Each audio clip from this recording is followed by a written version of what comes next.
Okay, so നമുക്ക് AIDS to interpretation എന്ന് പറയുന്നത്, അതുപോലെ തന്നെ മറ്റൊരു ചെറിയൊരു ഏരിയ റൂൾസ് ഓഫ് ഇൻ്റർപ്രിട്ടേഷൻ എന്ന് പറയുന്നുണ്ട്. രണ്ട് ചെറിയ പോർഷൻസ് ആണ് നമുക്ക് പറയാനുള്ളത്.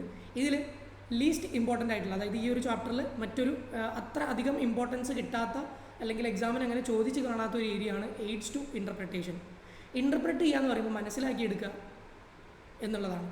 അപ്പോൾ നിയമങ്ങൾ ഇൻ്റർപ്രറ്റ് ചെയ്യുന്നതിന് വേണ്ടിയിട്ട് നമുക്ക് എന്തൊക്കെ ചെയ്യാൻ പറ്റും, നിങ്ങളതിൻ്റെ ഓവർ ഇൻ ഡീറ്റെയിലേക്ക് ഒന്നും പോകണ്ട, ആ ബുള്ളറ്റ് പോയിൻറ്റ്സ് മാത്രം ഫോളോ ചെയ്താൽ മതി. ഒരു നിയമം വന്നു കഴിഞ്ഞാൽ ആ നിയമത്തിനെ നിങ്ങൾക്ക് എങ്ങനെ ഇൻ്റർപ്രറ്റ് ചെയ്ത് മനസ്സിലാക്കി എടുക്കാൻ പറ്റും, അതിൻ്റെ ഡെഫിനിഷൻ സെക്ഷൻ നോക്കാം. ലെജിസ്ലേഷൻ ഇറ്റ്സെൽഫ്, ആ നിയമത്തിൽ തന്നെ നോക്കാം. ആ നിയമത്തിൽ അതിൻ്റെ ഡെഫിനിഷൻ പറഞ്ഞിട്ടുണ്ടാവും.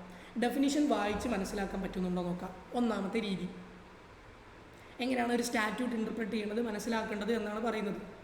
അതിൻ്റെ കാര്യകാരണങ്ങൾ എങ്ങനെ മനസ്സിലാക്കും എന്നാണ് പറയുന്നത്. സോ അതിൻ്റെ ഡെഫിനിഷൻസ് നോക്കാം. രണ്ടാമത്തത് ജുഡീഷ്യൽ പ്രസിഡൻസ്, അതായത് ഈ നിയമം വെച്ചിട്ട് എങ്ങനെയാണ് കോടതിയിൽ ജഡ്ജസ് വിധികൾ കൊടുത്തിട്ടുള്ളത്, ആ കോടതി വിധികൾ, മുൻവിധികൾ നോക്കിയിട്ട് നമുക്ക് ഈ ഒരു നിയമം മനസ്സിലാക്കിയെടുക്കാം. ഇൻ്റർപ്രിട്ടേഷൻ ആക്ട് 1978 പറയുന്നുണ്ട് നിങ്ങൾ ഒരു നിയമം എങ്ങനെയാണ് ഇൻ്റർപ്രറ്റ് ചെയ്യേണ്ടതെന്നുള്ളത്. അപ്പോൾ ഇൻ്റർപ്രിട്ടേഷൻ ആക്ട് എങ്ങനെയാണോ പറയുന്നത് അതിനനുസരിച്ച് ചെയ്യാം. അതെങ്ങനെയാണ് എന്നുള്ളത് അത്ര ഡീറ്റെയിൽ ആയിട്ടൊന്നുമില്ല. അവർ ബ്രീഫായിട്ടൊരു കാര്യം പറയുന്നുണ്ട്. The Act defines certain terms frequently found in legislation. The Act also states that unless a specific intention to the contrary exists, the use in statute of masculine gender terminology also includes feminine and vice versa. അതായത് നിങ്ങൾക്കിപ്പോൾ നിങ്ങളുടെ മുന്നിൽ ഒരു നിയമം വന്നു കഴിഞ്ഞാൽ അത് ആണുങ്ങൾക്ക് ആപ്ലിക്കബിൾ ആയിട്ടുള്ള നിയമം എന്ന് പറയുമ്പോൾ അത് പെൺകുട്ടികൾക്കും ആപ്ലിക്കബിൾ ആയിട്ടുള്ളത്, അല്ലെങ്കിൽ ഇപ്പോൾ അവൾ എന്നാണ് നിയമത്തിൽ ഉള്ളത് എന്നുണ്ടെങ്കിൽ അത് അവൻ എന്നും ഇൻ്റർപ്രറ്റ് ചെയ്യണം. അങ്ങനെയാണ് അതിൻ്റെ ഒരു രീതി. കാരണം നമുക്ക് ഇക്വാലിറ്റി ഉണ്ട്, ഇവിടെ എല്ലാവരും ഈക്വലാണ്, ആൺ പെൺ വേർതിരിവില്ല, എല്ലാവരും ഈക്വലാണ്. സോ നിയമം ഉണ്ടാക്കുമ്പോൾ അവൻ എന്ന് പറഞ്ഞിട്ടാണ് ഉണ്ടാക്കിയത് എന്നുണ്ടെങ്കിൽ അത് അവൾ എന്നും വായിക്കാം. That is an interpretation act. Okay. നാലാമത്തത് ഓക്സ്ഫോർഡ് ഇംഗ്ലീഷ് ഡിക്ഷണറി, നിങ്ങൾക്ക് ഇംഗ്ലീഷിലെ പരിഭാഷ നോക്കിയിട്ട് മനസ്സിലാക്കാം. ഹൻസാഡ് എന്ന് പറയുന്നത് നമ്മൾ നേരത്തെ തൊട്ട് മേലെ ഈ committee stage, first reading, second reading, committee stage, report stage, third reading എന്നൊക്കെ പറഞ്ഞു. അപ്പോൾ അതിലെ സെക്കൻഡ് റീഡിങ്ങിൽ ഡിബേറ്റ് നടക്കുന്നുണ്ട്, വോട്ട് ചെയ്യപ്പെടുന്നുണ്ട്.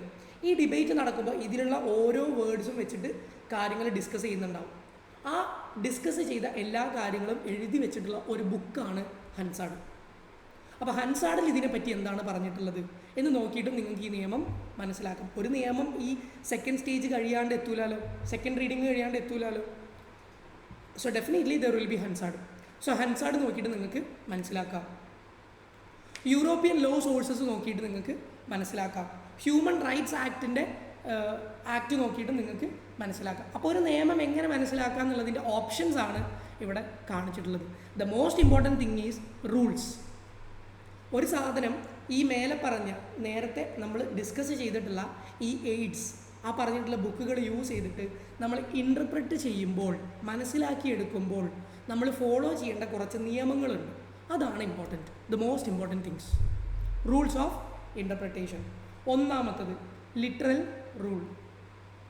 എവരി വേർഡിൻ്റെ മലയാളം നിങ്ങൾ തപ്പിപ്പോകണ്ട. എന്താണ് ലിറ്ററൽ റൂൾ, ഗോൾഡൻ റൂൾ എന്താണ്, മിസ്റ്റിഫ് റൂൾ എന്താണ്, അങ്ങനെ പഠിച്ചാൽ മതി. സോ ലിറ്ററൽ റൂൾ എന്താണ് എന്ന് പറഞ്ഞു കഴിഞ്ഞാൽ അതിൻ്റെ ആ ഒരു നിയമത്തിൻ്റെ, ആ ഒരു സ്റ്റാറ്റ്യൂട്ടിൻ്റെ ലിറ്ററൽ മീനിങ് എന്താണ് എന്ന് നോക്കാം. ഓർഡിനറി ഡിക്ഷണറി മീനിങ് എന്താണ് എന്നുള്ളത് നോക്കിയിട്ട് മനസ്സിലാക്കാം. രണ്ടാമത്തത് ഗോൾഡൻ റൂൾ. നിങ്ങൾ പറയുന്ന ഒരു നിയമത്തിൽ, ഓക്കെ, നിങ്ങൾ ഒരു നിയമം വായിക്കുകയാണ്. ആ നിയമം വായിക്കുന്ന സമയത്ത് നിങ്ങൾ പറയാം, അതിൽ നിങ്ങൾക്ക് മനസ്സിലായി ഇതിലൊരു മണ്ടത്തരമുണ്ട്, അബ്സേർഡിറ്റി എന്ന് പറയുന്ന ഒരു ടേം ഉണ്ട്. ഒരു ലിറ്ററൽ റൂള് നിങ്ങൾക്ക് ഒന്നിൽ കൂടുതൽ മീനിങ് തരികയാണ്. അതായത് നിങ്ങൾ ആ ഒരു നിയമത്തിനെ ലിറ്ററലി വായിച്ചു നോക്കിയപ്പോൾ അതിൽ ഒന്നിൽ കൂടുതൽ മീനിങ് നിങ്ങൾക്ക് കാണാൻ പറ്റുന്നുണ്ട്. രണ്ട് രീതിയിൽ അത് ഇൻ്റർപ്രറ്റ് ചെയ്യാൻ പറ്റും. അല്ലെങ്കിൽ അതിൻ്റെ ലിറ്ററൽ മീനിങ് നോക്കിയപ്പോൾ അതിലേതോ ഒന്ന് അബ്സേർഡാണ്, അസംബന്ധമാണ്, മണ്ടത്തരമാണ്. അങ്ങനെയാണെങ്കിൽ നിങ്ങൾ എന്ത് ചെയ്യുക, ആ അസംബന്ധമായിട്ടുള്ളത്, മണ്ടത്തരമായിട്ടുള്ളത് അങ്ങോട്ട് ഒഴിവാക്കാം, മറ്റേത് ഫോളോ ചെയ്യാം. അതാണ് ഗോൾഡൻ റൂൾ.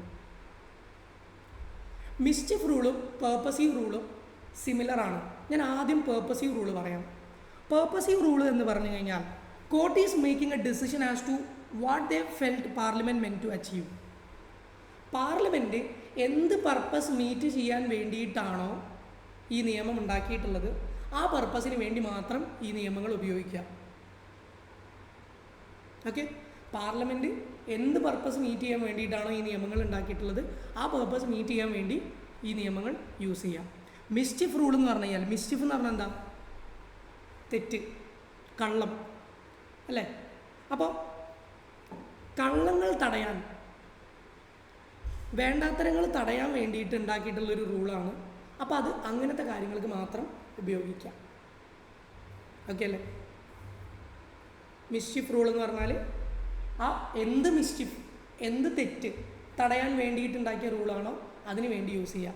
അതായത് പേർപ്പസീവ് റൂളിൻ്റെ ഒരു എക്സാമ്പിളാണ് മിസ്ചിഫ് റൂൾ. ഓക്കെ അല്ലേ?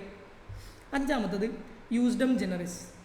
യൂസ്ഡം ജനറിസ് എന്ന് പറഞ്ഞാൽ ജനറൽ വേർഡ്സിന് ആ നിയമത്തിലുള്ള സ്പെസിഫിക് വേർഡ്സിൻ്റെ അതേ മീനിങ് ആണ്. നമ്മളൊരു നിയമം വായിക്കുന്ന സമയത്ത് അതിൽ കുറച്ച് ജനറലായിട്ട് കുറച്ച് കാര്യങ്ങൾ പറയുന്നുണ്ട്, കുറച്ച് സ്പെസിഫിക് ആയിട്ടുള്ള കാര്യങ്ങളും പറയുന്നുണ്ട്.